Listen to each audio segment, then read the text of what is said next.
अस्सलामुअलैकुम, welcome to my channel. आज ये पकाएं हुए दैनिया ख़ान। तो आज मैं आप लोगों को घर की मलाई से देसी घी निकालना सिखाऊंगी। तो ये आप देख सकते हैं कि मैंने इनको प्यालियों में जमा लिया था मलाई को, क्योंकि हमारे यहाँ इतना मलाई का यूज़ नहीं है। तो जब दूध बॉयल हो जाता है तो मैं फ़्रिज में रख देती हूँ। फ्रिज में रखने के बाद इसके ऊपर अच्छी खासी मलाई एक तह सी बन जाती है, तो मैं उसको उतार लेती हूँ। तो दूध भी क्लियर हो जाता है और मलाई भी सेपरेट हो जाती है। तो आप क्लियर दूध को यूज़ कर लीजिए। और अगर आप लोगों के घर में मलाई का यूज़ नहीं है तो इसको फ्रीज़र करते जाइए और इसका आसानी से आप घर में देसी घी निकाल सकते हैं। बाज़ार में देसी घी काफ़ी महंगा मिलता है, तो हम इस मलाई से अच्छा घी निकाल सकते हैं घर में। तो आप भी मलाई को जमा करते जाइए और घर में देसी घी निकाल लीजिए। तो चलिए स्टार्ट करते हैं। यहाँ मलाई ऊपर तक आ गई है, आप देख भी सकते हैं। तो मैंने फ्लेम को थोड़ा तेज़ कर दिया है ताकि ये नीचे दब जाए। मलाई जब थोड़ी सी मेल्ट हो गई थी तो मैंने इसके ऊपर लिड लगा दी थी। आप इस बात का ख़ास ध्यान रखिएगा कि आप लिड जब तक लगा कर रखिएगा जब तक मलाई मेल्ट ना हो जाए।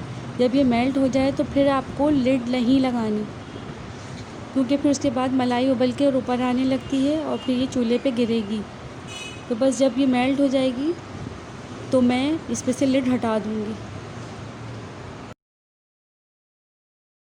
यहाँ मलाई मेल्ट हो गई थी तो मैंने इसका लिड हटा दिया है। मेरे पास नॉन स्टिक में इतनी ही बड़ी पतीली थी। अगर आपके पास बड़ा बर्तन हो तो आप बड़ा बर्तन यूज़ कीजिएगा ताकि ये इतनी ऊपर ना आए।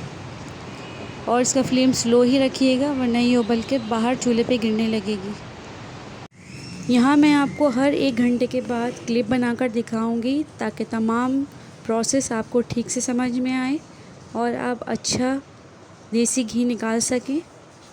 तो आप हर 45-60 मिनट्स के बाद इसको चला लीजिएगा। 30 मिनट्स के बाद भी देख लीजिएगा, कोई मसला नहीं है। तो इसको चलाना ज़रूरी है ताकि नीचे जो खोया बन रहा होता है वो नीचे तले में ना लगे। और आप उसको जब स्पून की मदद से चला लेंगे तो वो खोया ऊपर आ जाएगा, तो नीचे क्लियर हो जाएगा सब। नॉन स्टिक पैन में तो खैर लगता नहीं है, लेकिन आम पतीली में लगेगा। यहाँ जितनी मलाई पकती जाएगी उतना ये जो है पतीली से नीचे जाती जाएगी और खोए को सेपरेट करती जाएगी। मतलब खोया बनती जाएगी और ऑयल निकलता जाएगा इसका, मतलब जो देसी घी है वो निकलता जाएगा। तो खोया डबल होता होता जाएगा और काफ़ी सारा खोया नीचे। जब भी मैं कह रही हूँ कि आप इसको चला, क्योंकि जब खोया बनता है तो नीचे लगने लगता है।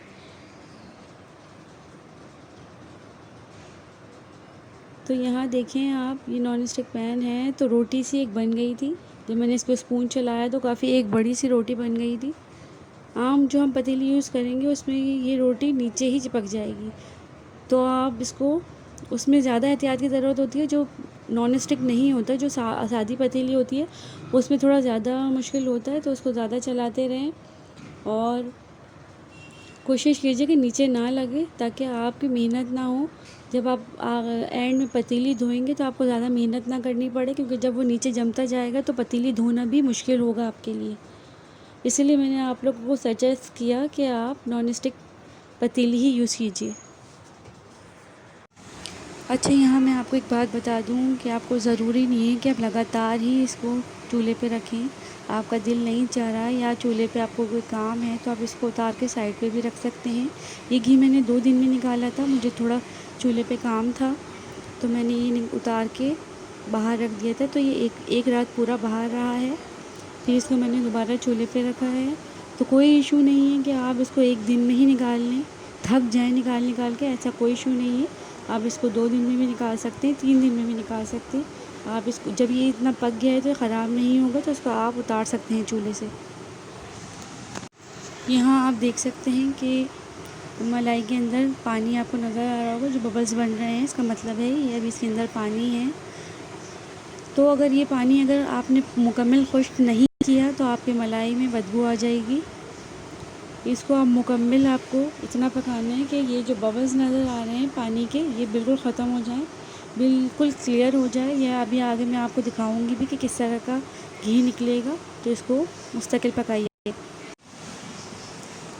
ये देखिए सेपरेट होना शुरू हो गया है। वो थोड़ा जो उसके अंदर पानी था वो भी ड्राई हो गया है, लेकिन ये मुकम्मल तौर पर क्लियर नहीं हुआ है। ये भी और क्लियर होगा, ये मैंने इसलिए दिखाया आपको। अब ये क्लियर हो चुका है मुकम्मल तौर पर, इसमें बिल्कुल पानी नहीं है, बिल्कुल क्रिस्टल की तरह चमक रहा है ये। इसका मतलब है ये डन है। तो इस स्टेज पर आप फ्लेम को बंद कर दीजिएगा और किसी बारीक छन्नी में इसको छान लीजिएगा। अब मैं इसको छान लूँगी। यहाँ मैंने घी को बारीक छन्नी में अच्छी तरीके से छान लिया है। इसके अंदर कोई भी गंदगी नहीं जानी चाहिए, इस बात का ख़याल रखिएगा। अच्छा क्लियर घी निकालिएगा, सफाई से निकालिएगा। जब मैंने घी निकाल लिया था तो पतीले को इस तरीके से आढ़ा कर लिया था ताकि जो रह गया है घी वो भी इसमें निकल जाए। तो आप देख सकते हैं कि कितना सेपरेट हो गया है खोया घी से और कितना क्लियर घी निकला है। तो जो बच जाए तो वो भी आप पतीले में डाल लीजिएगा। यहाँ मैंने घी को छानने के बाद फ्रिज में रख दिया था ताकि मैं आपको इसकी फ़ाइनल लुक दिखा सकूँ कि ये कितना बाज़ार जैसा घी बना है, कितना क्लियर निकला है। तो आप इसको ज़रूर ट्राई कीजिएगा। अब मैं आपको इसकी फ़ाइनल लुक दिखाऊंगी कि कितना ज़बरदस्त घी बना है। तो अगर आपको ये पसंद आए तो लाइक कर दीजिएगा। अगर आप मेरे चैनल पे न्यू हैं तो सब्सक्राइब भी कर दीजिएगा, बेल आइकन को हिट ज़रूर कर दीजिएगा और मुझे कमेंट्स करके ज़रूर बताइएगा कि ये आपको कैसा लगा।